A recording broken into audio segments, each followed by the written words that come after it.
Welcome everybody to thank you. So welcome everyone to this session that has been curated mainly for Krishna Janmashtami. So very quickly, I can see a few people who have turned on their video. I can read your names. I'm that much literate, but still, I would like to know uh, how you got into yoga. For how long have you been practicing yoga?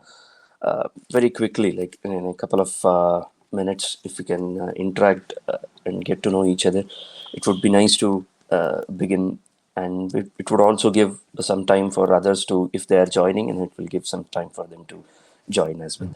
So can anybody start off? I know Umaji because I've known her since many years, so I don't need her introduction.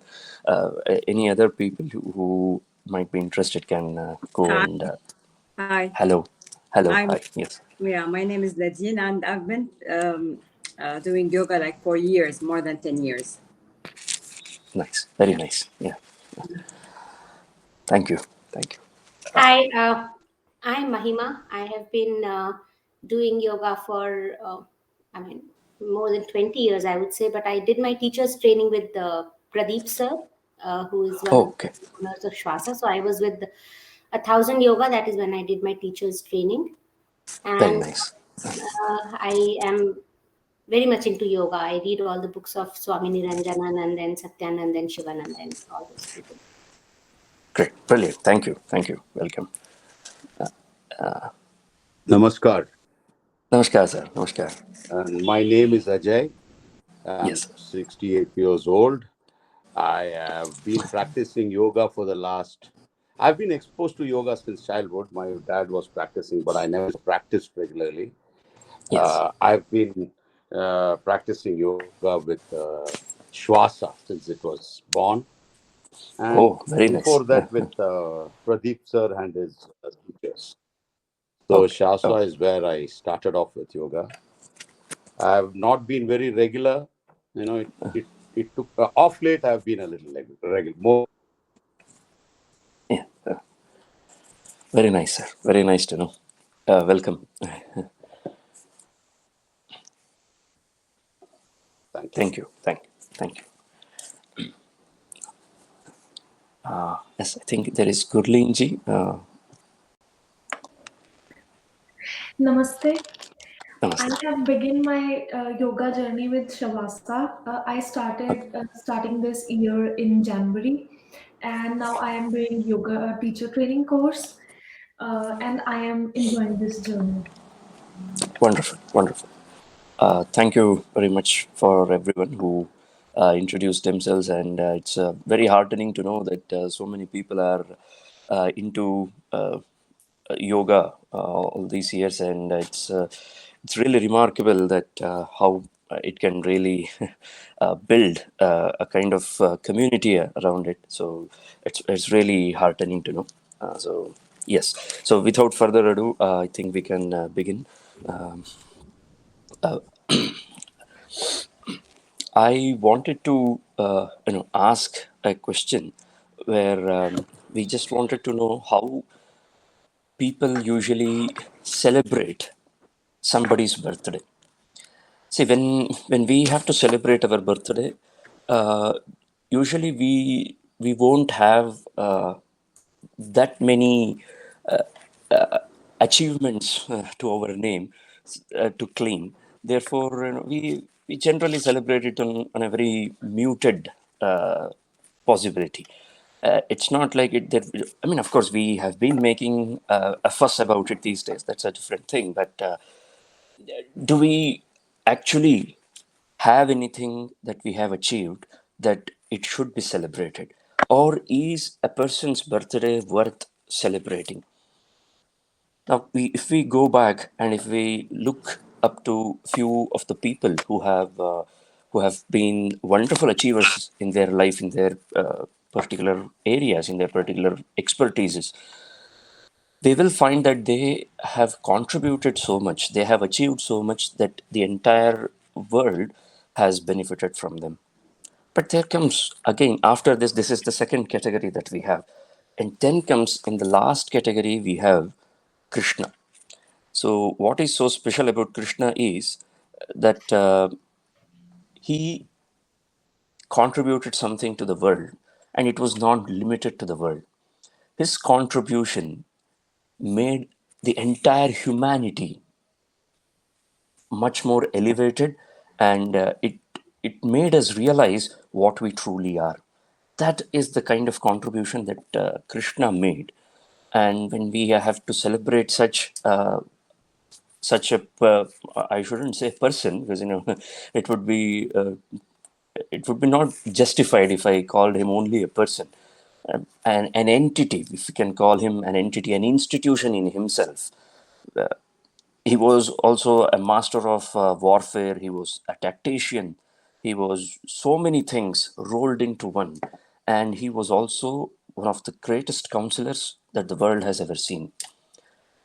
When we take a look at Bhagavad Gita, that is undoubtedly Krishna's greatest achievement.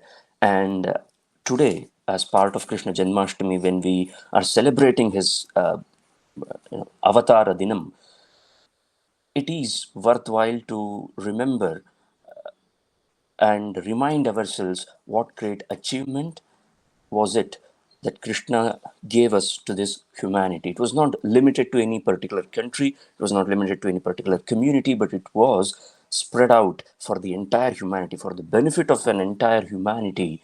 He did something, and that is known as Bhagavad Gita. So, what is so special about Bhagavad Gita? So, many people have asked this question, many people have answered this question. It's not any more secret because the answers are out in the public. Everybody knows what is so special about Bhagavad Gita. And I just want to tell a few points that makes Bhagavad Gita popular. So if we take a look at the reasons for Bhagavad Gita's popularity, the first thing that stands out uh, as a reason, as a main reason for Bhagavad Gita's popularity is that it's very simple. The language used is quite simple. A basic level of understanding of Sanskrit language would be sufficient for anybody to read the original text all on their own. And if you have got a little bit more experience in the language Samskrita, then you can read the commentaries on your own.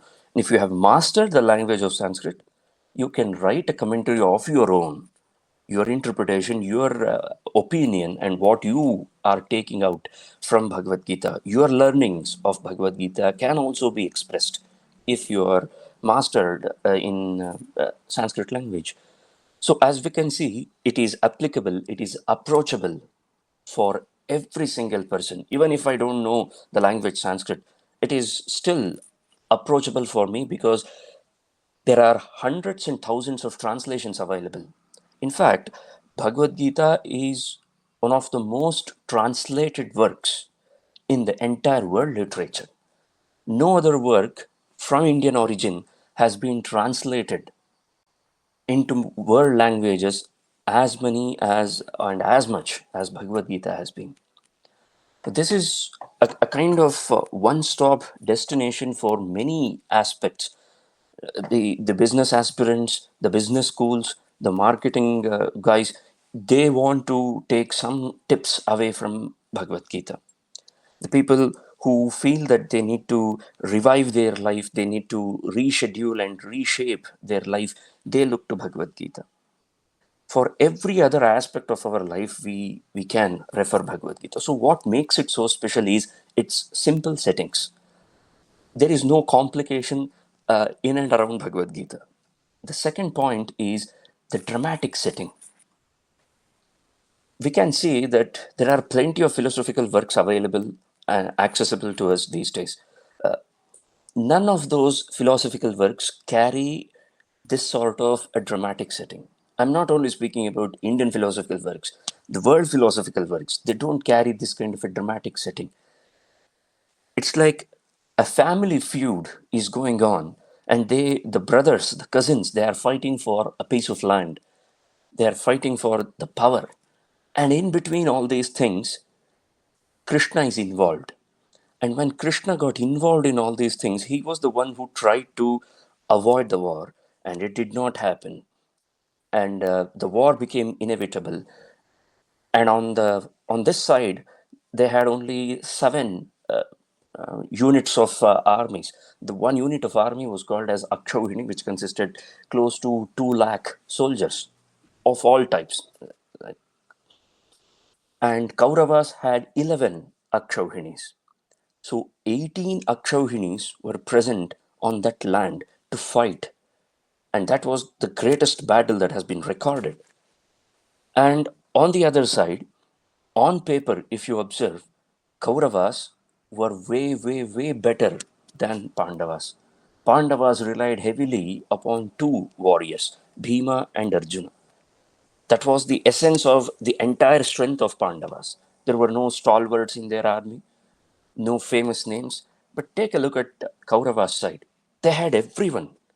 A guy who could not be killed by anyone, a person who can only die when he wished to die, Bhishma, a person who actually taught these people, their teacher, the expert in Dhanurvidya, one of the greatest ever teachers of Dhanurvidya, he was on Kaurava's side. You had a multi-talented, immensely talented Karna on your side. And the list goes on. The Kauravas themselves were sufficient for any army, and they had associates. Apart from this, just adding a cherry on the cake, when Duryodhana had the opportunity to choose between Krishna and Krishna's Yadava army, Duryodhana chose Yadava's army. His thinking, his thought process was Yadava's army was never defeated on the battlefield, never ever defeated. They were the invincibles. So you have an invincible army on your side who have never tasted defeat, who can never be defeated on battlefield. Such was their strength, such was their power. And in spite of all these things, the tides turned around, and before that, there was a breakdown. Arjuna, who had promised his brother that he will get the victory, all of a sudden he said that when he saw the people who were his kith and kin, they are on the opposite side of the battlefield. All of a sudden he broke down. And this can happen. We are not even 1% of what Arjuna was. And yet, Arjuna, such a demanding person, such a person who himself was sufficient enough to bring the victory home without the help of anyone, he also broke down at the battlefield. And it was under this circumstance that Bhagavad Gita was born. Nowhere else in any philosophical work you find such a dramatic setting where it is inevitable for them to fight, but before the fighting begins, they are talking about philosophy, they are talking about yoga, they are talking about tapasya, they are talking about sattva, rajas, and tamas, sankhya, yoga, bhakti. Are these the kind of topics that people talk at the middle of a battleground? That's what makes Bhagavad Gita more interesting and more approachable. And it's again, the third point is they are in the form of poems. The poetic form of Bhagavad Gita also makes it easier to remember. We can always recall and remember the lines if they are set in a particular rhythm, in a particular tone. And Bhagavad Gita has been set in a particular tone and rhythm. That is only 700 shlokas, it's not too much. If we start learning one shloka a day, hardly it will take 2 years, less than 2 years, and we will be there. Close to 2 years, we will be there almost. So it's not that difficult. And the fourth and the last point that makes Bhagavad Gita so popular is Vishwarupa Darshanam. This is one place, one philosophical work that encompasses the idea of all the knowledge streams put together in one place. Vishwarupa Darshanam, what is the meaning of Vishwarupa Darshanam is where he showed that this entire universe can be foreseen, can be manifested in one person. The difference between the world and the miniature version, the universe, the creation and the miniature version that human beings are not different from one another. You can actually manifest the entire universe within you. And this message was conveyed by Krishna to Arjuna. And for this, he said that your two eyes are not sufficient for this. He said that the divyam dadami te chakshuhu. Krishna told Arjuna that I shall give you an eye. It doesn't mean that he took him to a surgeon and implanted an extra eye. He fitted an extra eye.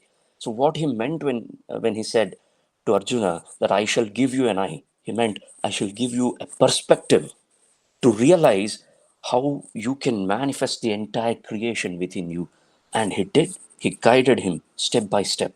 That is the brilliance of Bhagavad Gita. This is the greatest achievement, as I said, of Krishna to the world. And on this day, we are going to remember Krishna for his achievement, for giving us Bhagavad Gita. They say that Bhagavad Gita is like the churned out form of all the Upanishads. If we have to go through each and every Upanishad and then understand what these Upanishads are trying to tell us, it would take us a while, because the way Upanishads are designed, the way Upanishads talk about all these things, they are very, very complicated and they are not easy to understand. Whereas, on the other hand, there is a summary only in 700 shlokas. Even in those 700 shlokas, you can discount the first chapter, because the first chapter is basically about Arjuna whining about his situation. He is crying about his situation. He's only giving Krishna a lecture about what he is feeling. So if you can discount the first chapter, you get only 17 chapters, starting from the second chapter onwards, where Krishna begins to speak. So within this framework, Krishna was able to bring the summary of all the Upanishads. So that's the greatness of Bhagavad Gita. Enough about Bhagavad Gita. We are here to talk about yoga.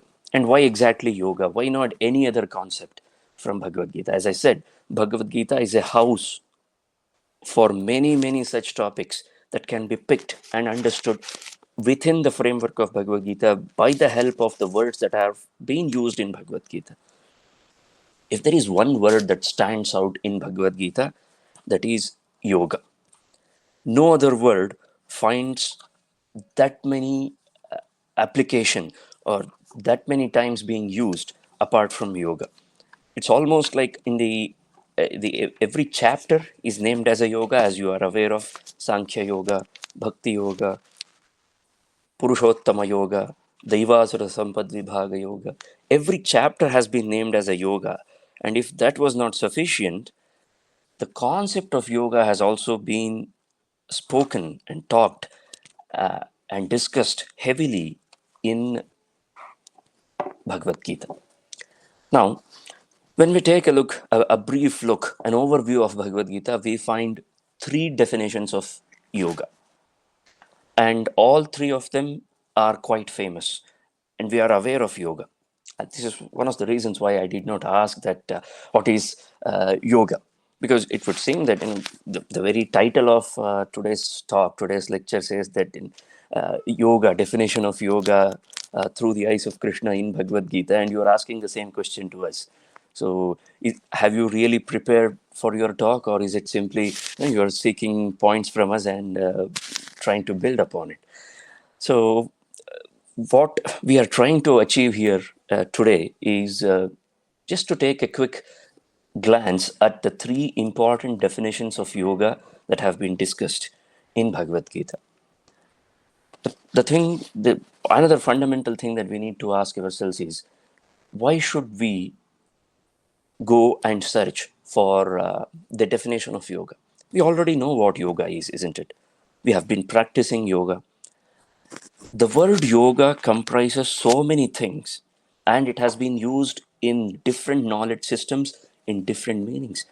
It's a technical term. So, if the word yoga is used in the perspective of yoga knowledge system, then it bears a different meaning. If the word yoga is used in, say, for example, grammar, if grammar is a field of expertise, and if that is a knowledge stream that one is pursuing, and if you use the word yoga in Vyakarana, in grammar, it bears a different meaning. It bears a different meaning in Vedanta. It bears a different meaning in various other knowledge systems. Therefore, in terms of Bhagavad Gita, what exactly yoga means needs to be understood. And then how can we incorporate the second half of this is how can we incorporate these definitions, the meanings, into already existing practices that we are following these days. We wake up, we do some loosening up, and then we do some asanas, we do some pranayamas. This is basically our understanding of yoga that is going on today. So we already have a small structure of yoga, a small demonstration of yoga, an equipment of yoga available to us, and we have been practicing yoga. Now, is there anything that we can do to enhance this experience, to add on to already existing knowledge and practice? We have the practical part sorted out. All we need to do is we have to realize why exactly are we doing this? What are we trying to achieve by doing this practices?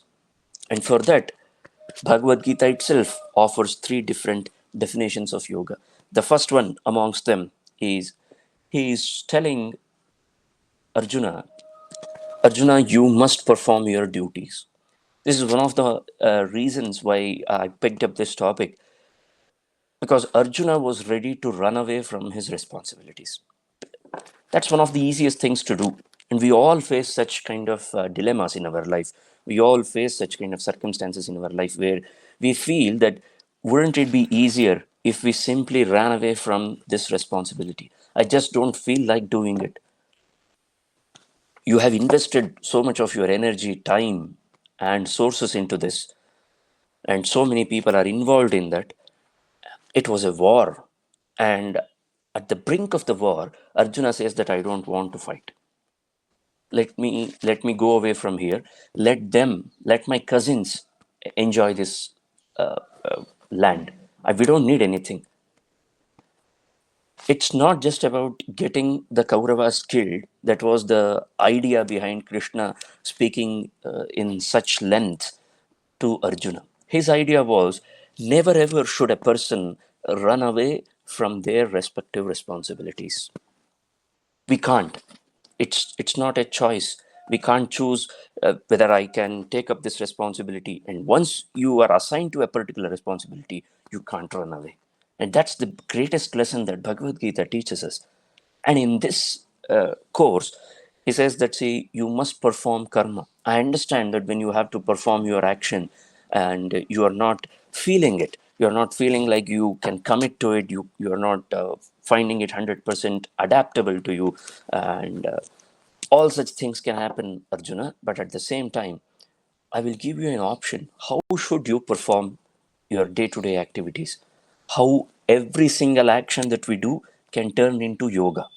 The simple method that has been told by Krishna to Arjuna in Bhagavad Gita is Yogastha Kuru Karmani. He said that stay in the state of yoga and perform your actions.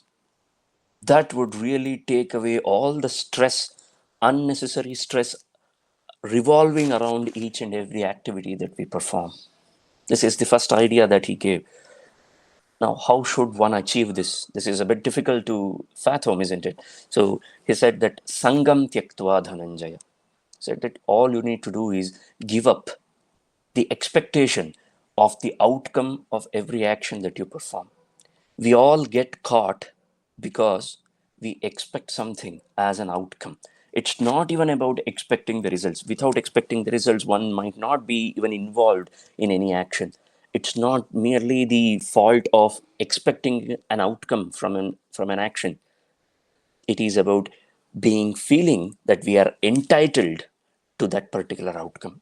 We forget that there are hundreds of factors that needs to be taken into account when we are to experience, when we must experience the outcome of a particular action. There are hundreds of factors that must be considered, but at one point we forego of this information, we let go of this information, and we believe and we feel that since we have begun this, I am entitled to the outcome.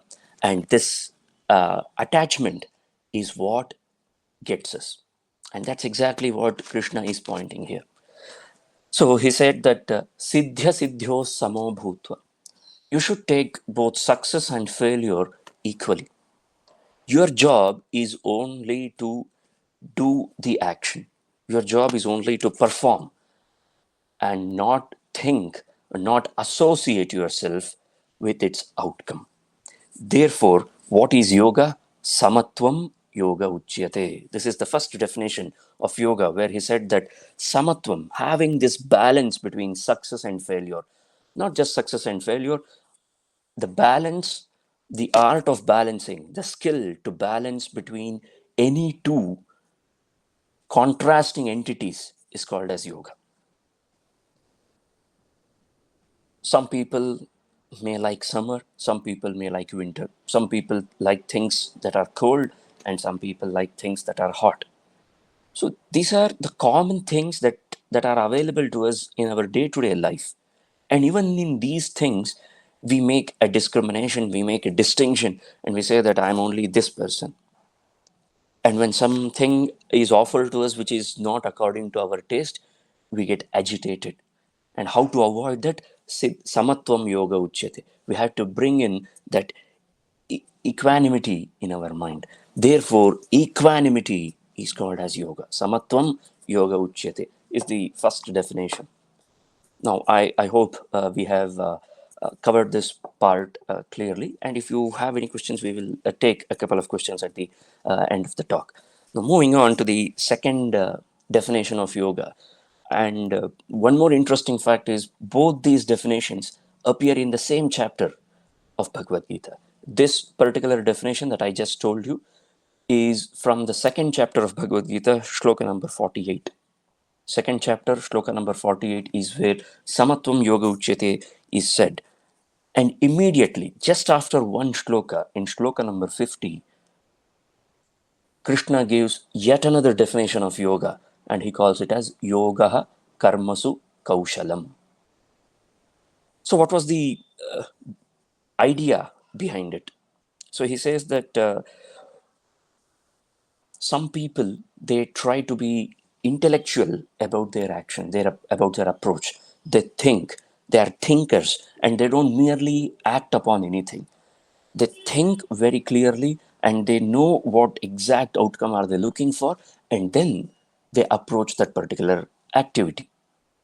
Even for such people, it might become a bit difficult going on in future. The reason is they also stand a chance of getting attached to the outcome, feeling entitled to the outcome. See, the culprit is always being entitled to the outcome. So that needs to be removed. And how can we do that? The first one, Samatvam Yoga Uchyate, maintaining that balance is more of an exercise, a mental exercise that can be done, or of where we can actually train ourselves by by repeating it every single day of our lives, by telling ourselves that this is how one must live. Every morning when we wake up, all we need to do is repeat this line for ourselves.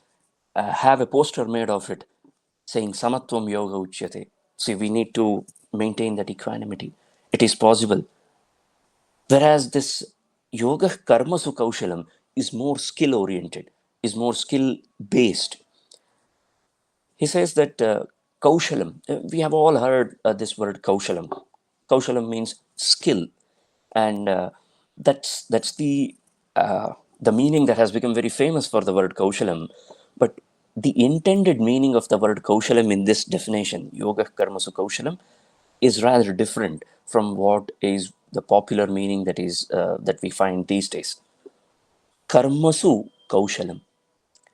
Karmasu is plural. In all activities, we can find Kaushalam. And this Kaushalam here refers to our ability to see the truth, our ability to see the essence of that activity. In all activities, if we are able to see the essence, if we are able to witness and experience the essence, then it becomes yoga.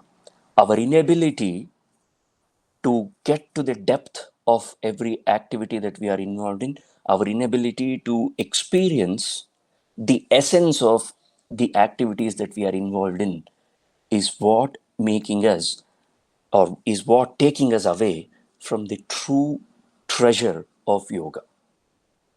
True yoga, or the purest form of yoga, is when we have understood why and how part of every action. There are so many activities that we perform daily that we may not have any answers to. The most basic one, I'm not even asking about, why do we cook, how do we eat, that kind of a question. The very basic question is, why do we breathe? Why do we live?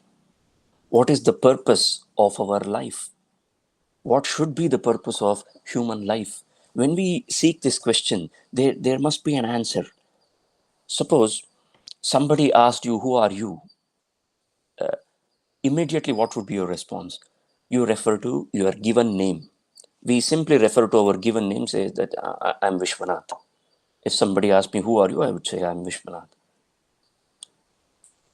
But the same person who is asking this question, if they add a small asterisk mark and terms and conditions apply, and in those terms and conditions, they mention that when I ask you this question, who are you? Rather than saying or stating just your name, can you come up with a comprehensive idea about yourself? What what are you completely? And in a very comprehensible way, if you can explain, if you can define yourself, it would be helpful for me. And when such a question is posed to us, it takes a pause, and that's an irritating pause that happens in our mind because we don't like that irritating pause. The reason is quite simple, because we seem to know every answer related to ourselves, isn't it? It's only the things that are far away from us that we don't know. The things that are within us, we are aware of. Is what the kind of comprehension that we have developed about ourselves, but that might not be true. The reason why I'm saying this is, when we are asked to come up with a comprehensive definition of ourselves, we fail. The question was, who am I? The great sadhaka, the great yoga sadhaka, Ramana Maharshi, he asked this question to himself, who am I? And he found the answer. And the answer for what is the origin, what is the essence, what is the truest form of this particular thing, of this action that we are performing, of this activity that we are involved in, that is called as Kaushalam. See, you can see a grass. If you have observed a grass, the end part of a grass is always sharpened. Take any blade of grass, the end part is always sharpened. It has only one point. It cannot have multiple points. It will always have only one point. And then it can grow like this, but the point is always one. Likewise, even in life, when we say that karmasu kaushalam, the reason that Krishna has used the plural form of karma here is, all activities, they all lead to only one thing. What is that thing?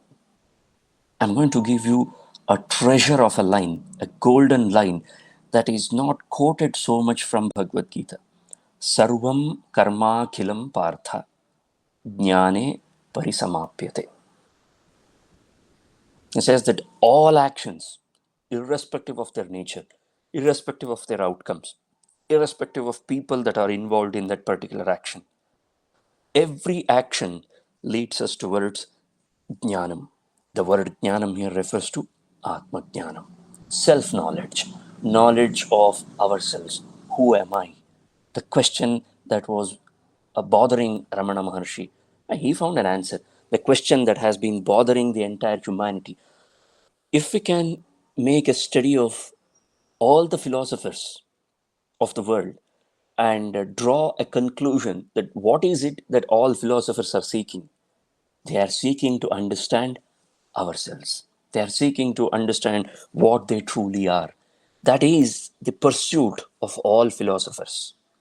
And the answer is quite simply written in most simpler terms in Bhagavad Gita, where they say that Sarvam Karma Akhilam Partha Jnane Parisamapyate. Every action that we perform must lead us towards self realization, towards realizing what we truly are, how this action was originated, and how I am in the path of reaching there. So this is the definition, the second definition that Krishna has given. This definition basically engulfs, it summarizes the Karma Yoga part that is so very famously told in Bhagavad Gita. There are three yogas that have been told. The first one is Bhakti Yoga. The first definition that we saw, Samatvam Yoga Uchyate, talks about Bhakti Yoga. It's about maintaining that equanimity, isn't it? You can see any devotee across the world. All devotees have one thing in common. That is, they learn the art of perseverance. They learn the art of patience. They learn how to let go of things. Samatvam Yoga Uchyate. They practice this every single day of their life. And if we can take a look at the history of all the devotees, every single devotee would have gone through immeasurable pain. And through that pain, they would have maintained that equanimity of mind, isn't it? That's why Samatvam Yoga Uchyate is related to Bhakti Yoga. And Yoga Karmasu Kaushalam, the ability to see, to peek into the depth of every action, is also called as yoga. The depth of every action is self-realization. And now, for the last leg of this talk, the third definition that has been told for yoga in Bhagavad Gita. This is rather a very unknown definition, not quite often used kind of definition. The definition is Tam vidyat dukkha sanyoga viyogam yoga samhitam. This is the line. And this is taken from chapter number 6 and verse number 23. 6.23. This is where the definition of yoga has been reiterated by him. The reason was quite simple. Just in the previous chapter, Krishna claims to Arjuna that, see, he gave him the legacy of yoga. He gave him a sight of yoga parampara, how yoga was passed on through generations. And then Krishna said that it was all lost. There came a time when the yoga was lost, and then I revived it. Arjuna looked at Krishna, perplexed. He said, "You and I, we have been friends. We have been moving together. We we have been such good friends that I don't think I have missed any of your youth or childhood. And how can you claim that you are the one to revive yoga? And you are taking the names of such stalwarts, and now you are telling me that you are the one to revive yoga? This is one thing. Look, Krishna, this is one thing to talk about yoga, and another thing to claim that it is you who have revived everything. I think this is a little bit more than hyperbole.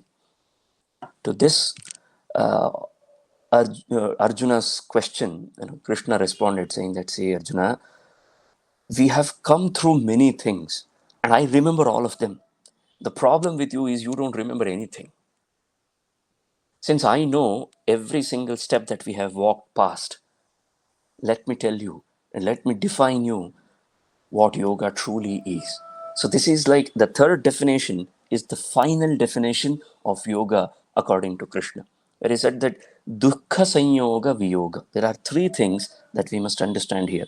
Dukkha, dukkha sanyoga, and dukkha sanyoga viyoga. Three parts. The same word can be broken into three pieces. The first thing that we need to understand is dukkha. What is dukkha? Dukkha is misery, pain, agony, and all the pain and sufferings that we can experience in the life can be categorized into three. And this is what the Sankhya philosophy talks about. These are the famous tapatrayam. The first one is adi bhautikam. Bhautika means, these sufferings that we get from the materialistic world, from the world that we live in. Okay. The second one is adi daivikam, natural causes. Tsunamis, volcanoes, earthquakes. These are all natural phenomena, and no human can have any control over this. So these can also cause some sufferings to us. So this is the second one, Adi Daivikam. The last one is Adhyatmikam. It is self-oriented. These are the sufferings that happen within us, whether it happens in our body or in our mind. It doesn't matter. It belongs to us. So these are the three categories in which we can experience all types of dukkha, all types of pain and suffering. And the part is not that we experience these dukkhas. When we experience dukkhas, we become one with the dukkha. We tend to surrender ourselves completely to these dukkhas. That is called as dukkha sanyoga. We giving up ourselves, we giving up our ground, we losing our ground to these dukkhas is called as dukkha sanyoga, because we start associating with the dukkha. It happens in small children as well. When you see that a child is suffering from a fever, it's a common fever, and that fever will vanish, will go away in a couple of days. But the child doesn't know that. And the child wants to know what has happened to it, because it is not feeling normal, it is not feeling natural. So when it approaches its mother, the mother tells the child that you are having fever. And that sits in its mind. And every time it starts feeling the same, it starts to feel that I'm going to become weak. I will not be able to taste good food for a couple of days. I'm going to remain sick. And this is the kind of association that is built when we understand dukkha.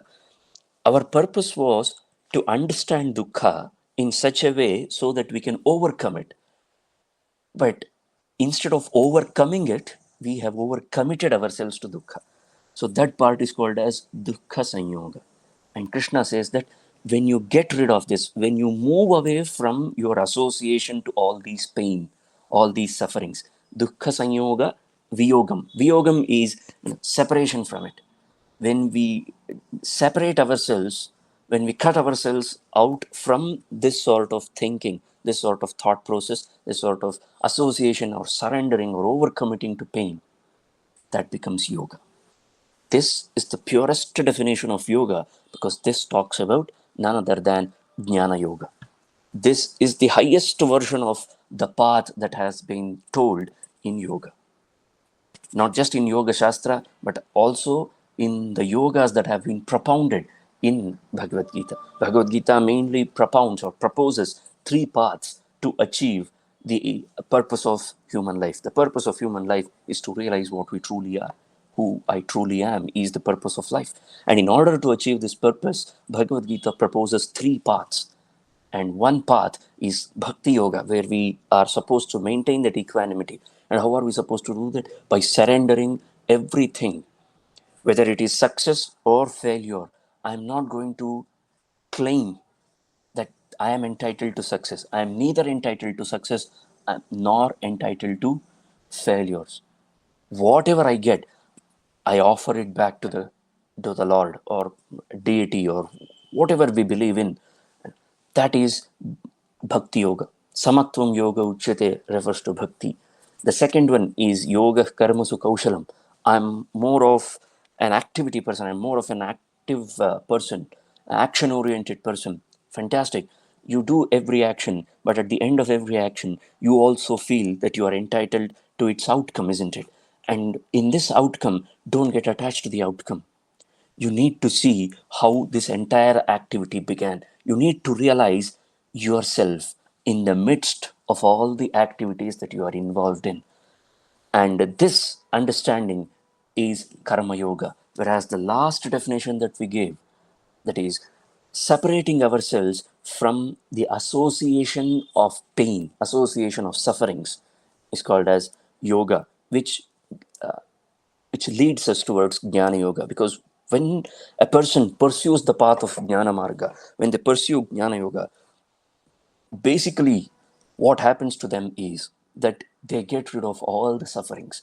Nothing makes them sad anymore, because they would have elevated themselves, they would have risen above all the sufferings. So, rising above the sufferings can happen only when we separate ourselves. If we are to jump from this place to the next place, we can't hold on to this place and yet achieve our destiny, isn't it? In order to reach the destiny, you have to leave this place. So, while jumping from this painful world, the suffering world, we need to jump from it. So we need to leave this and elevate ourselves and jump and hop onto the next level. And that is the essence of Jnana Yoga. Thus, all three paths, Jnana, Karma, and Bhakti, in the reverse order, has been told in Bhagavad Gita by Krishna. And as we celebrate Krishna Janmashtami today, let us remember that this is one of the greatest achievements and also greatest contributions of Krishna, that he gave these three paths to all of us to pursue. What we do with these paths is up to us. How we are going to pursue it is completely up to us. But the path is there, and it has been told, and it can be manifested, and we can access it. So thank you very much. I think I've taken 2 minutes extra. I was told that 45 minutes. So we began at 7:02, I guess. We waited for a couple of minutes. So 45 minutes on the clock. Thank you very much for your patience. And if you have any questions, we can quickly take a couple of questions.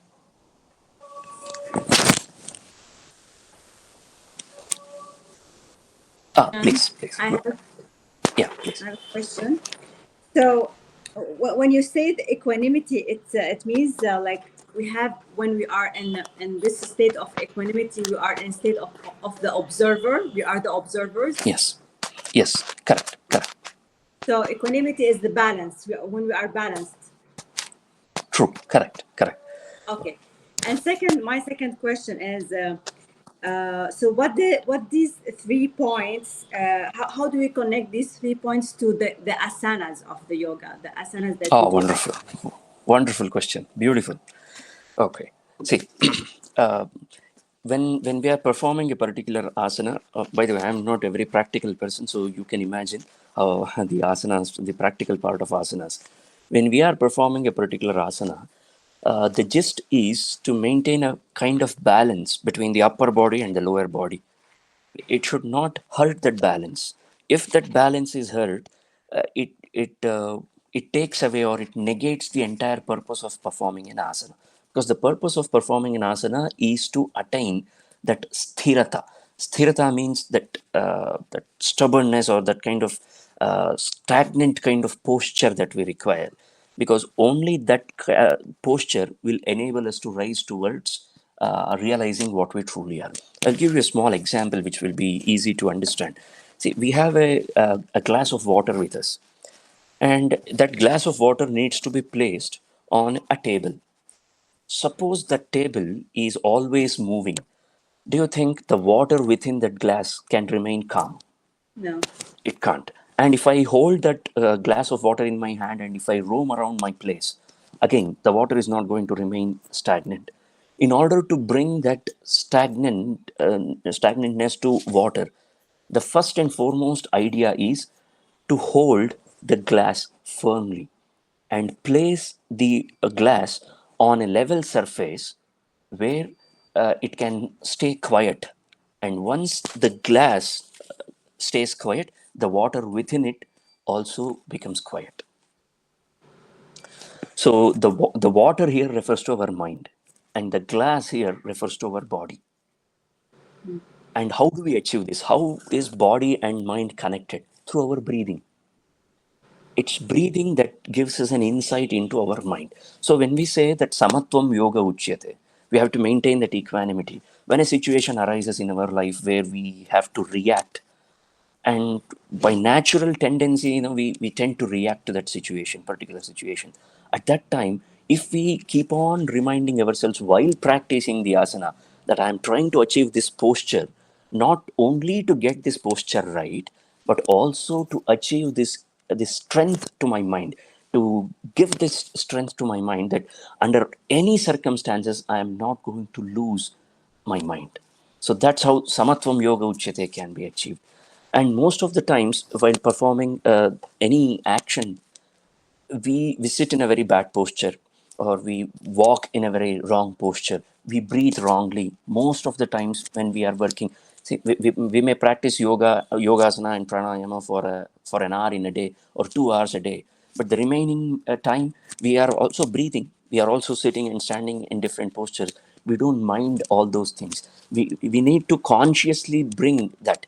That becomes karmasu kaushalam part, where we are confidently, every single moment of our life, we are peeking into ourselves, checking ourselves, and keeping an eye on ourselves. That am I walking correctly? Am I walking properly? And am I breathing correctly? So that this would initiate us to get deeper and deeper to understand what we truly are. That is the karmasu kaushalam part, the second definition, how to connect it with asanas, and not just while practicing. Even while practicing, one needs to observe on their breathing. I think everybody would tell you the same thing. We need to observe on breathing. Why breathing? Because breathing is the pathway that leads us towards our mind. The mind is the most fantastic thing that we have in our life. It can also be very tricky at the same time. So in order to gain access, see, we can't beat up mind. It's not like we beat it and ask it to command it to follow my orders. We need to work along with it. When you can't beat an opponent, you work with them. You work alongside them. So that's how we have managed to work with mind, because mind has a tendency to drag us to 100 different things. All we are training them is, why don't you focus on one thing? You have immense potential, by the way. We are telling this to our mind every day while practicing asanas. You have immense potential. Why don't you focus on only one point and you give that point? That becomes karma yoga. This becomes bhakti yoga. When we maintain that or balance, it becomes bhakti. When we give it an object to focus on, it becomes karma yoga. And finally, we are relieved of all the pain and suffering that we go through. That is Jnana Yoga. Jnana Yoga is somewhat very advanced kind of thing to get it involved and incorporated in yoga. Unless we have the experience by ourselves, we can't blend Jnana Yoga into our practices. But these two yogas can be blended in right away in our day-to-day practices, so that it will ease up our way up to Jnana Yoga. And once we achieve Jnana Yoga, we can incorporate it. I hope I answered your question. Yeah, Was it clear? wonderful, wonderful. Yeah. Thank you. Yeah. Are Thank you you. going Thank to you. give more lectures? Uh, I think that's a question that we need to ask the organizers. Yeah, we wish to. We should. Yeah. Yeah, should do. We should more. Yeah. It's very interesting. Yeah, you answered so many questions I've been asking for years. Thank you so much. Oh, thank you. Thank you. Thank you. Thank you so much for sharing your Thank you. knowledge. And I have one quick question. Yes. In all the three yogas, Karma Yoga, Gnana Yoga, Bhakti Yoga, is Bhakti Yoga considered the easiest one? Oh, no, no. No, no. We don't do such kind of That's the, classification at all. Not at all. oh, okay. That's why I mentioned a point during the talk that if we observe, if we make a study of all the devotees, irrespective of the religion, their deity, etc., etc., you bring in all types of devotees. Have they not gone through pain, immense pain that none of us cannot even imagine? They all went through that kind of pain, and and they achieved it. The ability to achieve that comes from bhakti yoga, by maintaining that samatvam, and they all had that samatvam. So it is not easy at all. It's like we have an option that seems easy, that's all. Because Okay. bhakti mostly involves, us surrendering or giving up on both success and failure. Irrespective of the outcome, I'm going to stick to you. That kind of loyalty. And we also believe that loyalty is very easy for us. It is not. It's very difficult to maintain that loyalty. Could you say Bhakti Yoga I can be one a first step towards Ah, Karma Yoga and then future, yes. later Jnana Yeah, Yoga yeah. instead of saying Yeah, only we one? can. Yeah, yeah, mhm. yeah, we can say that. Yeah, yeah. I mean, it That's would what I rather meant. be, Yeah. yeah, yeah, it would be preferred if we incorporated, as Nadine pointed out, if we could incorporate all of them in our day-to-day life, it is the ideal one. At least one of them must be incorporated in our life. And where to begin is the question. The answer is, if you are going through a lot of suffering, begin with Bhakti Yoga. If you are an action oriented man, begin with Karma Yoga. But eventually, we all need to end up in Jnana Yoga. That is the target. So either you can start with bhakti or karma or both. The options are plenty for us.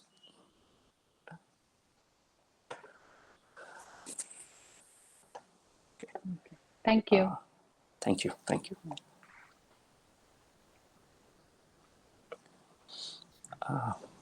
I think we still have 3 minutes, I guess. Besides, 15 minutes of question and answers. So, I had one question. sorry, who? This is Mahima here. Oh, yes. Please go on. So, you have so much of knowledge about Bhagavad Gita, and I was reading a few chapters myself. And can you elaborate a little bit on the likes and dislikes aspect of what Krishna has said about the likes and dislikes?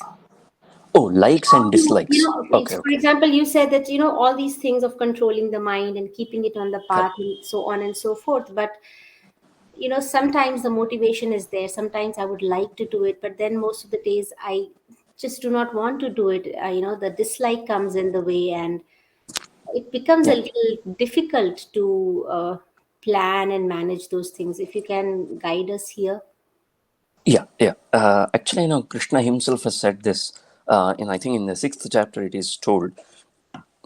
He says that there is one eternal enemy that we all have in our life, and the Upanishads call that enemy as death. And the death is a general who doesn't attack us every day. It is full and final. He only appears once in our entire lifetime. But the problem is, he sends his commanders every day. And because of the death's commanders, we are scared. We are always under the scare. And if you ask anybody that what are you scared of, they may say that I'm scared of heights. They are not actually scared of heights. They are scared that they may fall from such a height and they may die. It's always the fear of death, which is the highest fear. Now, how does this fear work? It works with its two-faced general or two-faced commander. The first one is kama, second one is krodha, desire and anger. So kama esha krodha esha rajoguna samadbhava. So kama and krodha are the sophisticated versions of, as you mentioned, likes and dislikes. See, when we start to like something, when we begin to desire something, it all falls under the category of kama.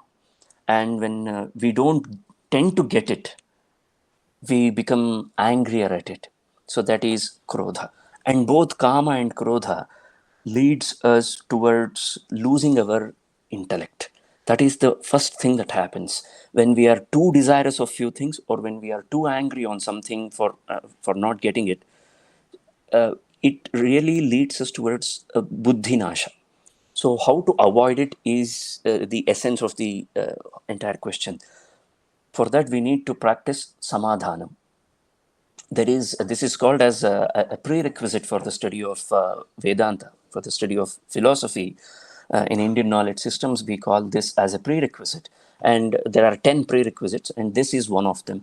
Samadhanam means not how it has been popularized, is not consoling. Samadhanam doesn't mean consoling somebody. Samadhanam means to not lose the sight of what we want to achieve in life. The true goal of life, the ultimate goal of life, is to realize what we truly are, and not forgetting this is called as samadhanam. Most of the times, why we tend to sway away from the path that we have chosen, like we liked something and immediately, like in 10 days, we lose, because we have lost the sight of the ultimate goal. Right. And the second point is, once we have set the ultimate goal in our life, that is to realize what I truly am, the remaining every single task that we perform, the remaining things that we tend to get, we must ensure that they are in alignment with this ultimate goal, which we don't do generally. It's like, we are trying to achieve good health, and the doctor has suggested us that you need to maintain your metabolism. You have to improve your gut strength. Every day I perform, I work out, I do some yoga asanas, pranayama, and I'm maintaining. And at the same time, what I'm doing is, I am also consuming few things that are directly opposing whatever I'm trying to achieve. So my teacher used to give us an example. It's like, you're trying to fill a pot that has plenty of holes. You have made holes by yourself and you're trying to fill that pot. How long will it take to fill the entire pot? It's impossible to fill that pot because we have to cover the uh, holes first. So we have to find out where exactly we are losing it. We are losing it because we don't have this aligned with our ultimate goal. We don't even have an ultimate goal first and foremost. So we have to set that and align all our goals with that, and then life becomes easier. And Thank you it so much. theoretically easier. Thank you so much. Practically, it's really difficult. Yeah. Thank you. Thank you. Thank you. Thank you so much.